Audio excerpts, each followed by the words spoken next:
بسم اللہ الرحمن الرحیم نحمدہ ونصلی علی رسولہ الکریم اما بعد فاعوذ باللہ السمیع العلیم من الشیطان الرجیم بسم اللہ الرحمن الرحیم قال اللہ تبارک و تعالی فی کتاب الکریم ان اللہ وملائکتہ یصلون علی النبی یا ایہا الذین آمنوا صلوا علیہ وسلموا تسلیما اللہم صلی علی محمد وعلی آل محمد کما صلیت علی ابراہیم وعلی آل ابراہیم انک حمید مجید اللہم بارک علی محمد وعلی آل محمد کما بارکت علی ابراہیم وعلی آل ابراہیم انک حمید مجید۔ بنی اسرائیل پر جو اللہ تبارک و تعالیٰ نے نعمتیں نازل فرمائی تھیں ان کا ذکر ہو رہا ہے۔ عزیز دوستو، بنی اسرائیل کو اللہ تبارک و تعالیٰ نے اپنی نعمتیں یاد دلا دلا کر ان کو بتایا کہ وہ شکر بھی ادا کریں اور جناب محمد الرسول اللہ صلی اللہ علیہ وسلم پر ایمان بھی لائیں، کیونکہ انہیں یعنی بنی اسرائیل کو معلوم تھا کہ یہ جناب محمد الرسول اللہ صلی اللہ علیہ وسلم آخری نبی ہیں، اور کیونکہ ان کی کتابوں میں ان کی تمام نشانیاں اور تمام علامات اور تمام پیشن گوئیاں ان کی کتابوں کے اندر موجود تھیں، اس لیے اللہ تبارک و تعالیٰ ان کو ہر چیز یاد دلا رہا ہے۔ کبھی فرمایا کہ ہم نے تم کو فرعون سے نجات دی، ہم نے تم کو دریا پر کو پار اتار دیا، فرعون کے لشکر کو اور فرعون کو اس کے اندر غرق کر دیا، اور تم نے جب بچھڑے کی پوجا کی تو اس کے گناہ کو بھی معاف کر دیا، اور جب تم کو جنگلوں میں میدانوں میں بھٹکنے کے لیے چھوڑا تو تم پر من و سلوہ نازل کیا گیا، اور کیا کیا نبی اکرم صلی اللہ وہ قرآن کریم سے پتہ چلتا ہے کہ ان پر ایک سایہ بھی چلتا تھا جو دن میں ان کے اوپر یعنی بادل چلتا تھا جو دن میں ان کے اوپر سایہ کرتا تھا، اور رات میں ایک روشنی ان کے سامنے ان کے ساتھ چلتی تھی تاکہ ان کو اندھیرے کی دقت بھی محسوس نہ ہو۔ ان تمام تر چیزوں کے باوجود ان لوگوں کو یہ بھی حکم دیا گیا تھا کہ یہ جو من و سلوہ تمہارے اوپر نازل کیا جاتا ہے اس میں سے جمع نہ کریں، کیونکہ جمع کرنے کے لیے اللہ تبارک و تعالیٰ نے جمع کرنے کی بڑی سخت ممانعت فرمائی ہے۔ وَيْلٌ لِّكُلِّ ہُمَزَةٍ لُّمَزَةٍ الَّذِي جَمَعَ مَالًا وَعَدَّدَا۔ بہت زبردست خرابی میں ہیں وہ لوگ جو کرتے ہیں چغلی اور دیتے ہیں تانا اور مال کو کرتے ہیں اکٹھا۔ عزیز دوستو، ان لوگوں کو بھی حکم دیا گیا تھا کہ وہ مال اکٹھا نہ کریں، لیکن انہوں نے جب مال کو اکٹھا کیا تو وہ کھانے کی چیزوں کو اکٹھا کیا، ان کو ذخیرہ کیا، تو ان کے کھانے کی جو جتنی چیزیں ہیں وہ سڑنا شروع ہو گئیں۔ ایک حدیث سے پتہ چلتا ہے نبی اکرم صلی اللہ علیہ وسلم نے ارشاد فرمایا کہ اگر بنی اسرائیل نہ ہوتے، یا یوں سمجھو کہ اگر بنی اسرائیل اس گوشت کو اکٹھا نہ کرتے تو یقیناً گوشت کبھی نہ سڑتا، یا فرمایا کہ اس کے اندر کبھی بدبو نہ ہوتی۔ عزیز دوستو، اس کے سوا بھی اور بہت ساری نعمتیں اللہ تبارک تعالیٰ نے ان پر فرمائیں۔ ایک شہر کی طرف فرمایا کہ یہ شہر تمہارے لیے فتح کر دیا اور یہ تمہارا شہر ہے، لیکن اس کے اندر فاتحانہ انداز سے داخل نہ ہونا، بلکہ اس کے اندر سجدہ ریز ہو کر اور حتتن کہتے ہوئے اس کے اندر داخل ہونا۔ ان لوگوں نے عزیز دوستو یہ جو لفظ حتتن ہے اس کو تبدیل کیا، اور اس کے سوا بجائے سجدہ ریز یعنی سجدے میں جا کر یعنی جھک کر اس کے اندر جیسا داخل ہونے کا جیسا حکم تھا اس حکم کو بھی توڑا، اور سینے کو اکڑا کر یا چوتڑوں کے بل پہلوؤں کے بل وہ اس کے اندر داخل ہو رہے تھے۔ اور نبی اکرم صلی اللہ علیہ وسلم سے پتہ چلتا ہے کہ آپ صلی اللہ علیہ وسلم نے جو شہر مکے کو فتح کر لیا تو اس میں فاتحانہ انداز سے نہیں بلکہ عاجزانہ انداز سے اس کے اندر داخل ہوئے، اور خون ریزی نہیں بلکہ معافی کو عام کر دیا تھا، اسی طریقے سے بنی اسرائیل کو بھی حکم ہوا تھا کہ اس شہر کے اندر تمہیں فاتحانہ انداز سے نہیں بلکہ عاجزانہ انداز سے داخل ہونا چاہیے۔ اور حتتن کا یعنی جب تم اس الفاظ کو کہو گے نغفر لکم یعنی کہ پھر میں تمہارے گناہوں کو معاف کر دوں گا، لیکن عزیز دوستو انہوں نے حتتن کو تبدیل کر کے اور اس کی جگہ حنتتن کہنا شروع کر دیا تھا۔ اور پھر اللہ تبارک تعالیٰ نے ان کے اندر طاعون کی بیماری پیدا کر دی، جس میں سے بے شمار لوگ 70 یا 700 یا 70,000 آدمی اس میں جو ہے طاعون کی بیماری میں مارے گئے تھے۔ عزیز دوستو پتہ یہ چلا کہ شریعت کے اندر، قرآن کے اندر، احادیث نبویہ کے اندر اگر کوئی تبدیلی کرتا ہے، یاد رکھو وہ اللہ کے عذاب سے بچ نہیں سکتا الا یہ کہ وہ اللہ کے سامنے توبہ کر لے اور اپنی اصلاح کر لے۔ جب تک وہ اس گناہ میں اگر اسی گناہ میں ملوث ہو کر وہ دنیا سے رخصت ہو گیا، ممکن ہے کہ اللہ تبارک تعالیٰ اس کو معاف نہ کرے۔ البتہ اگر کسی کو اللہ تعالیٰ اپنی رحمت سے معاف کر دے تو دوسری بات ہے، لیکن اس کے معافی کی کوئی امید نہیں کی جا سکتی جس نے قرآن کے اندر، جس نے حدیث کے اندر تحریف کی ہو، اس کے جس چیز کو قرآن نے حلال کیا ہو اس چیز کو حرام سمجھ لیا ہو، جس چیز کو حدیث نے حلال کیا ہو اس چیز کو ہم نے حرام سمجھ لیا ہو، جس چیز کو قرآن نے حرام قرار دیا ہو اس چیز کو ہم نے حلال سمجھ لیا ہو، یا جس چیز کو حدیث نے حرام قرار دیا ہو اس کو ہم نے حلال سمجھ لیا ہو، اپنے قیاس سے یا کسی بزرگ کے قیاس سے یا کسی پیر کے قیاس سے یا کسی فقیر کے قیاس سے یا کسی مولوی کے قیاس سے یا کسی عالم یا مفتی کے قیاس سے، عزیز دوستو ہرگز اس کی معافی کا کوئی امکان نہیں جس نے قرآن کریم کے اندر اور احادیث کے اندر تحریف کر ڈالی ہو اپنی رائے سے۔ اس لیے تو اللہ تبارک تعالیٰ نے اگرچہ یہ تمام چیزیں بنی اسرائیل کی بیان کی تھیں، لیکن تنبیہ ہمارے لیے ہے کہ اگر تم بھی ایسا کرو گے تو ہرگز یہ گناہ معافی کے قابل نہیں ہو سکتا۔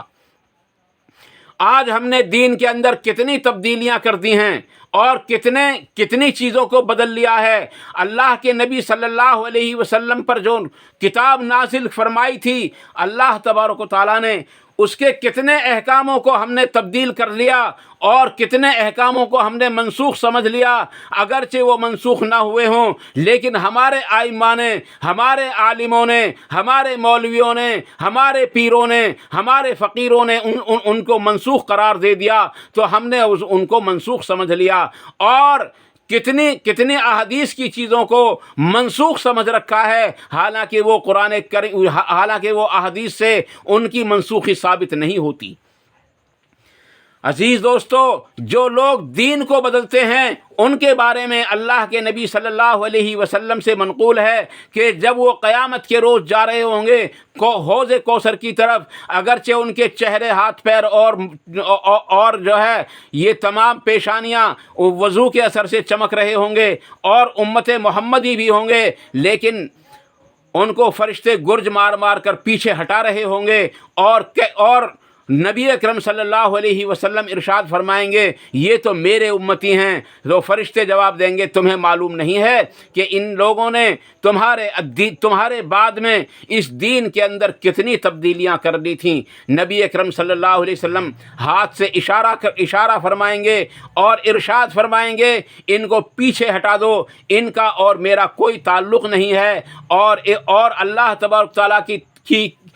تبارک تعالیٰ کی حضور میں شکایت کریں گے کہ اے اللہ یہ میری امت ہے جس نے قرآن کو پس پشت ڈال دیا تھا، جس نے احادیث کو ٹھکرا دیا تھا اور جس نے دین کے اندر تبدیلی کر دی تھی۔ قرآن کے الفاظ ہیں عزیز دوستو کہ نبی اکرم صلی اللہ علیہ وسلم عرض کریں گے اے اللہ یہ ہے وہ میری امت جس نے قرآن کریم کو پش پشت ڈال دیا تھا۔ اب پس پشت کا مطلب آج ہم نے یہ سمجھ رکھا ہے کہ قرآن کریم کی طرف پیٹھ نہ کریں، یہ بھی ہو سکتا ہے، لیکن عزیز دوستو یاد رکھو اس کا مطلب اگر ہے تو صرف یہ ہے کہ ہم نے قرآن کریم کے احکاموں کو چھوڑ کر اپنے بزرگوں کے احکاموں کو قبول کر لیا ہے، صرف اس کا مطلب یہ ہے، اور کوئی اس کا مطلب نہیں۔ ہاں، اس کا ادب ضرور ہے کہ اس کی طرف پیٹھ نہ کی جائے، لیکن یہ شریعت سے آج تک میرے سامنے کوئی بات ثابت نہیں ہوئی کہ اس کی طرف پیٹھ نہ کی جائے، بلکہ یہی ثابت ہوتا ہے کہ اس کے احکام سے پیٹھ نہ پھیری جائے۔ عزیز دوستو، ہمارا جو نصب العین ہے، ہماری جو کتاب زندگی ہے وہ قرآن کریم ہے۔ ہمارا جو دستور العمل ہے، ہماری جو کتاب زندگی ہے وہ احادیث رسول ہے۔ اس کو ہم اپنائیں، کیونکہ بنی اسرائیل پر جتنی پریشانیاں آئیں، جتنے عتاب آئے، جتنی بیماریاں آئیں، جتنی پکڑ آئیں، وہ تمام کی تمام جو ہے وہ اللہ کی کتاب اور اس کے رسول کے فرمان کو تبدیل کرنے سے ہی آئی ہیں۔ حتتن کی جگہ ہنتتن کہہ دیا، تعاون آ گیا، اور انہی لوگوں نے عزیز دوستو ان کو حکم ہوا تھا کہ ہفتے کے دن شکار نہ کریں، انہوں نے ہیلا بنایا۔ ہیلا، یہ ہمارے اکابر نے بڑی اچھی چیز دے رکھی ہے، ہیلا بنانا۔ عزیز دوستو، یہ ہیلا نہیں بلکہ یہ دھوکہ ہے، اس کو ہم دھوکہ کہتے ہیں، ہیلا نہیں کہتے ہم اس کو۔ داؤد علیہ السلام کی قوم کو حکم تھا کہ وہ یعنی ہفتے کے روز شکار نہ کریں، لیکن انہوں نے شکار تو کیا نہیں، البتہ دریا کے کنارے چھوٹے چھوٹے کھڈے بنا لیے تھے۔ انہوں نے شکار تو نہیں کیا تھا، البتہ انہوں نے جمعے کے روز جال لگا دیا تھا۔ انہوں نے شکار تو نہیں کیا تھا، مگر جمعے کے روز انہوں نے کانٹے ڈال دیے تھے، یا اسی طریقے سے کچھ اور طریقے ایسے استعمال کیے تھے تاکہ شکار ان کے جال میں، ان کے کانٹوں میں پھنس کر رہ جائے، اور ہفتے کا دن چھوڑ کر اتوار کے دن ان کو نکالتے تھے، اور وہ سمجھتے تھے کہ ہم اس ہیلے کو کر کے ہم اللہ کے عذاب سے بچ جائیں گے۔ اللہ کی قسم، حدیث نہیں بلکہ قرآن اس بات کا گواہ ہے کہ اللہ تبارک و تعالیٰ نے ان کی جو شکلیں ہیں وہ بندروں میں تبدیل کر دی تھیں۔ شکلیں ہی نہیں بلکہ پورے جسموں کو بندروں میں تبدیل کر دیا تھا۔ عزیز دوستو، یہ بہت بھیانک بات ہے کہ ہم قرآن کریم کے احکام کو کوئی ہیلا بنا کر، کوئی بہانہ بنا کر کے اس کو جو ہے تبدیل کریں۔ یہ بہت بڑی ہماری بے غیرتی ہے۔ البتہ کچھ ہیلے ایسے ہیں جو احادیث سے ثابت ہیں، احادیثوں سے ثابت ہیں، لیکن انہی ہیلوں کو ہم استعمال کر سکتے ہیں جو احادیث سے ثابت ہیں، اور اگر کوئی ہیلا احادیث سے ثابت نہیں ہے تو ہم اس کو استعمال نہیں کر سکتے۔ ہیلا کسی بھی اعتبار سے جائز نہیں ہو سکتا، الا یہ کہ وہ ہیلا اللہ کے نبی صلی اللہ علیہ وسلم نے کر لیا ہو، یا خلفائے راشدین میں سے کسی نے کر لیا ہو، اور یا پھر صحابہ کرام میں سے کسی نے کر لیا ہو، اور تمام صحابہ کرام رضی اللہ تعالی عنہم اجمعین کا اس پر پورے طریقے سے جو ہے اتفاق ہو گیا ہو۔ اس ہیلے کو تو ہم مان سکتے ہیں، لیکن صحابہ کے بعد، تابعین کے بعد جتنے ہیلے ہیں ہم ان کو ہیلا نہیں مان سکتے، بلکہ صحابہ کرام کے زمانے میں بھی اگر کسی نے کوئی ہیلا کیا ہو اور تمام صحابہ کا اس پر اتفاق نہ ہوا ہو اور اس میں جماعتیں ہو گئی ہوں، ہم اس ہیلے کو بھی نہیں مانتے۔ کیوں کہ جس ہیلے سے جماعت ٹوٹتی ہو وہ ہیلا نہیں ہے بلکہ وہ فتنہ اور فساد ہے۔ عزیز دوستو، اس لیے ہیلے سے بچیں، اور یہ ہیلے ہی کی وجہ تھی جو داؤد علیہ السلام کی قوم کو بندر بنایا گیا۔ یہ ہیلے ہی کی وجہ تھی جو بنی اسرائیل کے بیشتر لوگوں پر جو ہے عتاب آیا اور طاعون کی بیماری سے مر گئے۔ یہ ہیلے ہی کی وجہ تھی جن کی توبہ صرف قتل ہونا تھی۔ عزیز دوستو، اور بھی بڑی بڑی چیزیں جو قرآن کریم کے اندر آتی رہیں گی، میں انشاءاللہ تعالیٰ آپ کو بتاتا رہوں گا، اور جتنا میری سمجھ میں آئے گا میں سمجھانے کی کوشش کرتا رہوں گا، اور اگر کوئی بات میری زبان سے غلط نکل جائے تو اس کو مجھ تک پہنچانے کی کوشش کرے ہر آدمی، کیونکہ یہ دین کو سنبھالنا ہر آدمی کی ذمہ داری ہے۔ یا تو میں اس پر کوئی جو ہے اس سے بہتر کوئی ویڈیو آپ کے سامنے پیش کروں گا، یا پھر اس پر اپنی توبہ آپ کے سامنے رجوع کروں گا کہ میں اللہ تبارک تعالیٰ کے سامنے آپ کو گواہ بنا کر اس پر توبہ پیش کرتا ہوں۔ عزیز دوستو، دین کی حفاظت ہم پر بہت اور بے حد ضروری ہے، چاہے وہ میں ہوں، چاہے وہ کوئی اور ہے، چاہے وہ کوئی اور ہے، اگرچہ وہ بڑے سے بڑا عالم ہو، اگرچہ وہ بڑے سے بڑا محدث ہو، دین کے اندر اگر کوئی غلط بات ہم دیکھیں گے تو ہمیں چاہیے کہ ہم اس کو فوراً ٹوکیں۔ حضرت عمر فاروق رضی اللہ تعالیٰ عنہ جب خلیفہ بنے، مجھے ایک بات یاد آ گئی آخر میں آپ کے سامنے عرض کر دوں، جب آپ خلیفہ بنے تو لوگوں کے تاثرات لینے کے لیے وہ حضرت عمر فاروق رضی اللہ تعالیٰ عنہ نے لوگوں کو مجمع کے اندر منبر پر بیٹھ کر ارشاد فرمایا کہ لوگوں، اگر میں تم کو کوئی احکام ایسا پیش کروں، کوئی حکم ایسا دوں جو اللہ نے قرآن کریم کے ذریعے اور نبی اکرم صلی اللہ علیہ وسلم نے حدیث کے ذریعے تم کو نہ دیا ہو تو تم اس وقت کیا کرو گے؟ ایک بوڑھے شخص ہیں، کانپتے ہوئے اٹھے اور اٹھ کر فرمایا کہ عمر، اگر تو نے ایک حکم بھی ایسا تو نے صادر کر دیا تو سب سے پہلے میری تلوار تیرے سر پر، تیری گردن پر گونج رہی ہوگی۔ حضرت عمر فاروق رضی اللہ عنہ نے فرمایا کہ بیٹھ جاؤ، مجھے تم لوگوں سے یہی امید تھی کہ مجھے تم قرآن اور حدیث کے خلاف کرنے کی کوئی ہمت نہیں چھوڑنے کے، اور میں بھی کوشش یہ کروں گا کہ قرآن اور حدیث کے خلاف میں آپ کو کوئی حکم نہ دوں۔ اور اللہ کی قسم، حضرت عمر فاروق رضی اللہ عنہ نے قرآن اور حدیث کے خلاف کوئی حکم صادر بھی نہیں کیا تھا پوری زندگی۔ یہ جو لوگ کہتے ہیں نا کہ آپ نے 20 تراویح پڑھنے کا حکم دیا تھا، یہ آپ نے کوئی حکم نہیں دیا، کوئی حدیث ایسی نہیں ہے الا یہ کہ کوئی ضعیف حدیث ہو۔ ہاں، صحیح حدیث یہ ضرور ہے کہ آپ نے اپنے دور کے اندر تمیم داری رضی اللہ عنہ کو اور ایک صحابی اور ہیں ان کو 8 رکعت پڑھانے کا، تراویح پڑھانے کا آپ نے حکم دیا تھا، اور مسجد نبوی کے اندر اور ایک دوسری مسجد کے اندر بھی وہ 8 تراویح پڑھائی جاتی تھیں۔ اور اس بات کو بھی یاد رکھیں، آپ نے حکم دیا تھا 8 تراویح پڑھانے کا، لیکن آپ نے کبھی نہیں پڑھی، کیونکہ آپ کو معلوم تھا کہ آخری رات کے حصے میں تنہا اس نماز کو پڑھنا زیادہ افضل ہے، جماعت کے ساتھ اس نماز کو پڑھنے سے زیادہ افضل ہے کہ ہم اس کو رات کے آخری حصے میں بغیر جماعت کے پڑھ لیں، کیونکہ نبی اکرم صلی اللہ علیہ وسلم نے صرف 3 دن یہ نماز پڑھی ہے تراویح کی جماعت کے ساتھ، باقی آپ نے ہمیشہ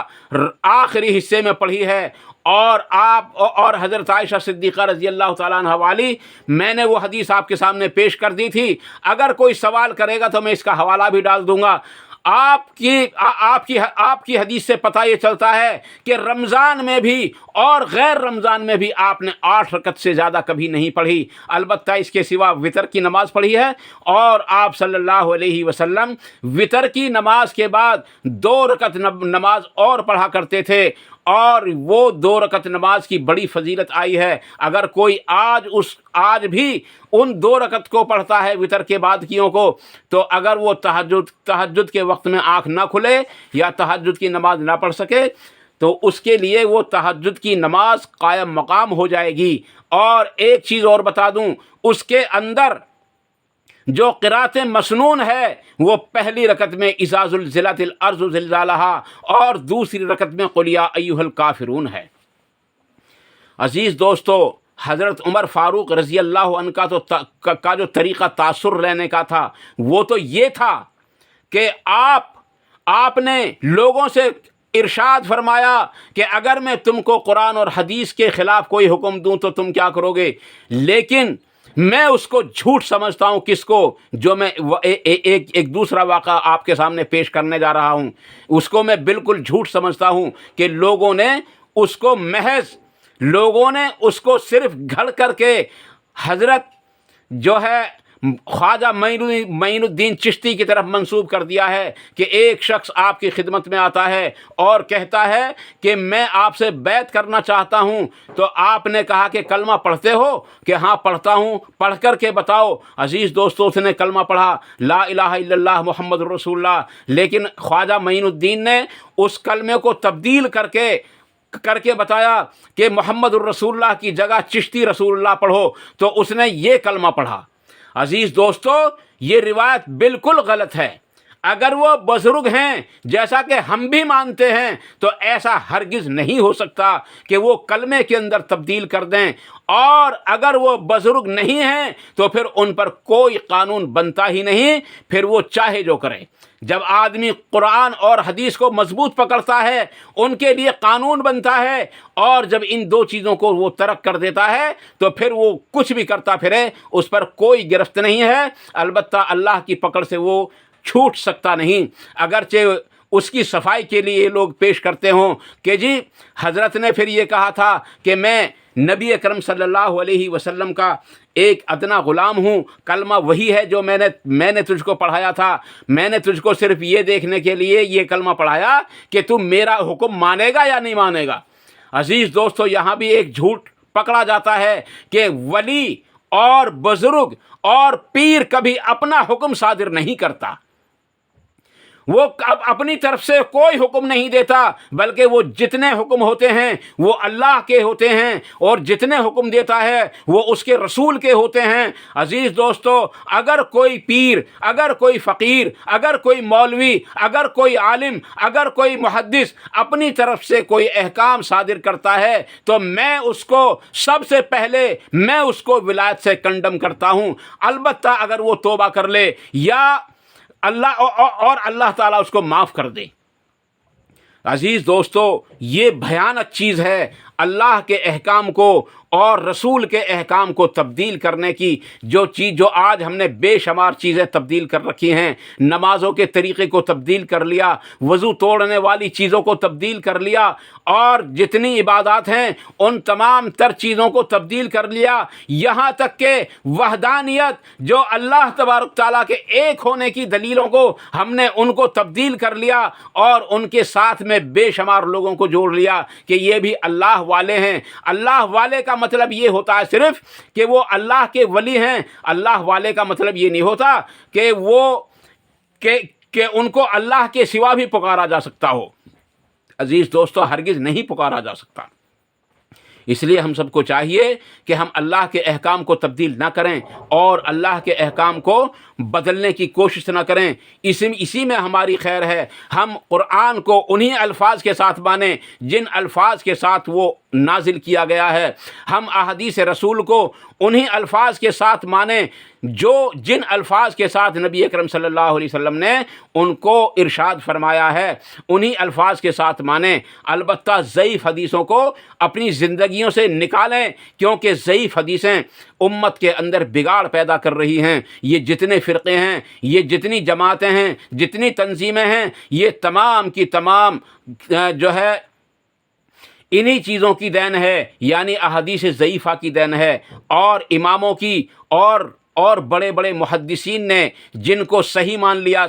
ضعیف ہونے کے باوجود، یا وہ ضعیف بھی مانتے ہیں اور پھر بھی ان پر عمل کرتے ہیں، یہ صرف ان کی دین ہے۔ اس لیے ان چیزوں سے بچنے کی کوشش کریں۔ اللہ تعالیٰ مجھے اور آپ کو ان مختصر سی باتوں پر عمل کرنے کی توفیق عطا فرمائے، اور جذبات میں جو بات غلط نکل گئی ہو اللہ تعالیٰ اسے معاف فرمائے، اور حق بات جو نکلی ہوں ان پر عمل کی توفیق بھی عطا فرمائے، ان پر عمل کے موقع بھی عطا فرمائے، اور ان پر عمل کرنا آسان بھی فرمائے۔ وآخر دعوانا ان الحمد للہ رب العالمین، والسلام علیکم ورحمۃ اللہ تبارک و تعالی وبرکاتہ۔